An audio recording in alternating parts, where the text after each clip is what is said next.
2010 से आज तक 16 वर्षों से एक भी दवा नहीं। रघुवीर सिंह घुरैया की आस्था की जीवंत गाथा। कहानी, भावनात्मक पुनर्कथन। साल 2009। रघुवीर सिंह घुरैया अपने ससुर जी के साथ डबरा धाम बाबा देवधनी सरकार के दर्शन के लिए पहुंचे। उसी समय मंदिर में महाराज जी, राला साहब जी पूजा में लीन थे।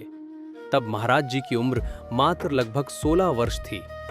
महाराज जी ने रघुवीर जी को देखते ही गंभीर स्वर में कहा, अभी तो तुम ठीक हो, लेकिन आने वाले समय में तुम्हें कठिनाइयों का सामना करना पड़ेगा। ये सुनकर रघुवीर जी के मन में आया कि शायद महाराज जी परिवार या संपत्ति से जुड़ी किसी समस्या की ओर संकेत कर रहे हैं। वे निश्चिंत होकर ये बात भूल गए, लेकिन बाबा की लीला कुछ और ही लिख चुकी थी। बीमारी और भविष्यवाणी।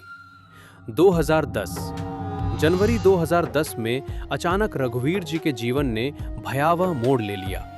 पेशाब के रास्ते खून आने लगा। घबराकर वे तुरंत अस्पताल पहुंचे।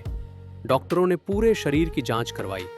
रिपोर्ट आने पर डॉक्टर ने बताया, किडनी में गंभीर समस्या है, इसी कारण खून आ रहा है। डॉक्टर के ये शब्द सुनते ही रघुवीर जी के कानों में महाराज जी की वही बात गूंज उठी, भविष्य में कठिनाइयां आएंगी। बिना एक पल गंवाए वे अपने भाई के साथ डबरा धाम पहुंचे। रघुवीर जी मंदिर के बाहर बैठ गए और भाई ने महाराज जी को सूचना दी। कुछ ही समय में महाराज जी उनसे मिले। रघुवीर जी भावुक होकर बोले, महाराज जी, मुझे पता नहीं था कि आप इस समस्या की बात कर रहे थे। महाराज जी ने शांत स्वर में कहा, तुझे याद है तू यहां क्यों आया है? डॉक्टर के पास जा। आंखों में आंसू और हाथ जोड़कर रघुवीर जी बोले, महाराज जी, अब आप ही मेरी मदद कीजिए। महाराज जी मंदिर से भभूति लाए और आशीर्वाद देते हुए कहा, जा, तू ठीक हो जाएगा। आस्था की अग्नि परीक्षा। ग्वालियर लौटने के बाद पेशाब से खून आना बंद हो गया, लेकिन पीड़ा यहीं नहीं रुकी। अब मुंह से खून आने लगा। रघुवीर जी का शरीर गलने लगा। उनका वजन 106 किलो से घटकर मात्र 40 किलो रह गया। डॉक्टर, दवा, इलाज कुछ भी नहीं। पूरे 2 साल उन्होंने एक भी दवा नहीं ली, लेकिन जो कभी नहीं डगमगाया वो था बाबा देवधनी सरकार और महाराज जी पर अटूट विश्वास।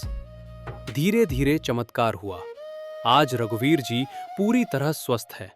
वे कहते हैं, मैं तो मर चुका था, ये मेरा पुनर्जन्म है जो मुझे बाबा देवधनी सरकार और महाराज जी ने दिया है। श्रद्धा का उत्तर। स्वस्थ होने के बाद रघुवीर जी बाबा के दरबार में शीश नवाने पहुंचे। महाराज जी ने कहा, ये मैंने नहीं किया, ये तुम्हारी बाबा देवधनी सरकार के प्रति आस्था है, जिसने तुम्हें जीवित रखा और नया जीवन दिया। उस दिन से लेकर आज तक 16 वर्षों से अधिक समय हो गया, रघुवीर जी और उनका पूरा परिवार कभी डॉक्टर के पास नहीं गया। आज रघुवीर सिंह घुरैया और उनका पूरा परिवार बाबा देवधनी सरकार के अनन्य भक्त हैं। जय बाबा देवधनी सरकार। जय श्री राला साहब महाराज जी।